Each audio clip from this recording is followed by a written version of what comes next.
दिनै 15 मार्च मंगलबार बाराय फुंबिलिनि बयनिसिमबो गाहाम हामलायनाय जासिहरो केके लाइभ कालेक्शन बड' निउजनिफ्राय। मैया खौरांगिरि मेल खुंनानै PTCA हानजा होननाय मोनसे हानजाया उदोiyasol बिफिननो थाखाय थि खालामनाय जाबाय। बिथांमोनहा मैया खौरांनि गेजेरजों रोखायै मिथिहोयो दि रन्जन दैमारिया जेलनिफ्राय गनाया गोब्राब होननानै बुंदों, मानोना बिटिआर सरकारनि सुक्तियाव बेबादि लिरनाय दं फाइनान्स आरो नन फाइनान्सनि केसखौ नायगोन होननानैसो। नाथाय सिगांनि बिटिसि सरकारासो गोहो गोरासिनमोन, मानोना बिथांमोननि सुक्तियाव बेबादि लिरनाय दं गासैबो बिएलटिफोरनि केसखौ उइथड्र खालामनाय जागोन होननानै। सिगांनि बिटिसि सरकारखौ ड हिमन्त बिश्व शर्माया मेगन सानानै दङमोन। दा बिनिखायनो बिटिआर सुक्तियाव माखासे बिटिसिनि गोहोखौसो दानस्लायनानै लाबोदों होननानै बुंदों। प्रमद बर'आ गेदेर थगायजाबाय होननानै बिथांमोनहा रोखायै खौरांगिरिफोरनि गेजेराव बुंथियो। सासे कनस्टेबलआ गावनि बिसिखौ कार्बाइनजों गावदोंमोन आरो लामायाव मेडिकेलाव लांबाय थाफुनाय समावनो बिसिया जिउ हगारो।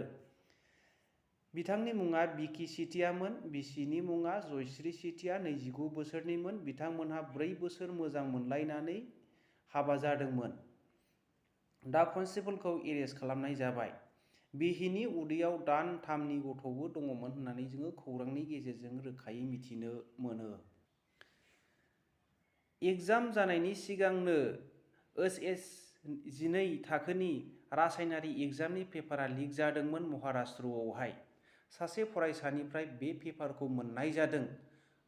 पुलिसफोरा जेरा खालामनायाव बे पेपारखौ बबेनिफ्राय मोननाय जादों होननायाव मुकेश जादव मुंनि सासे फोरोंगिरिनिफ्राय मोननाय जादों होननानै बुंदों।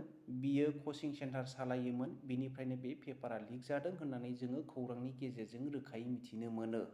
मिज'रामनि गिबि मन्थ्रि सोरामथांगाखौ सासे सुबुङा ससियेल मिडियानि गेजेरजों मास मोनथामनि गेजेराव बिबान एंगाराब्ला जिउ खहा खालामनाय जागोन होननानै फोसावदोंमोन। दा बेखौ एरेस्ट खालामनाय जाबाय।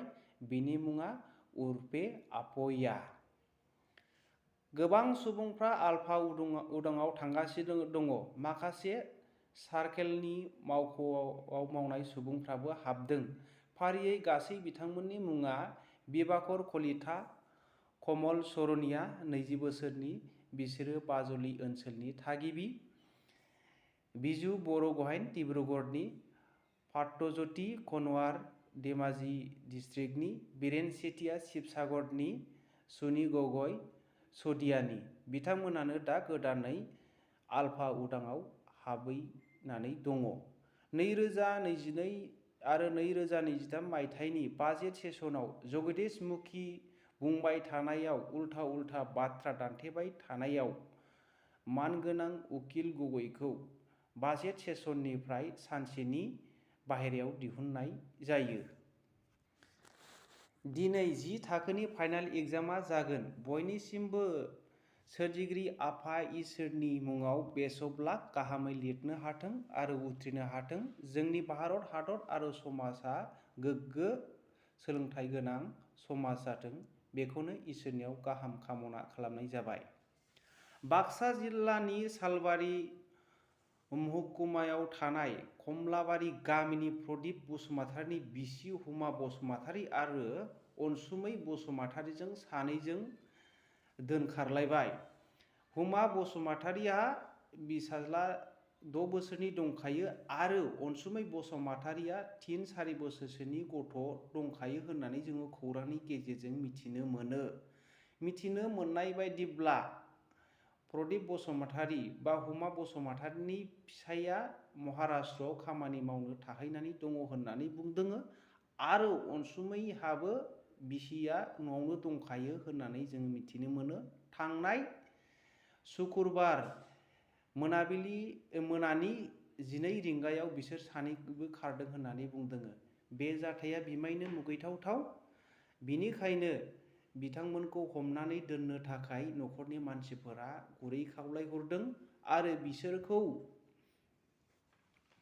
हमनानै दोननानै गावसिनि नैबे मबाइल नाम्बाराव खिन्थाहरनो थाखाय न'खरनि मानसिफोरा खावलायहरदों। मबाइल नाम्बारानो जाहैबाय 6001721279। बे मबाइल नाम्बाराव बिथांमोना खिन्थाहरनो थाखाय गुरैयै खावलायहरदों। क'क्राझार जिल्लानि गसाइगाव ओनसोलनि बावरागुरि गामियाव बिहावानो बिहामजोखौ सिखाजों दानथारदों। 30,000 रां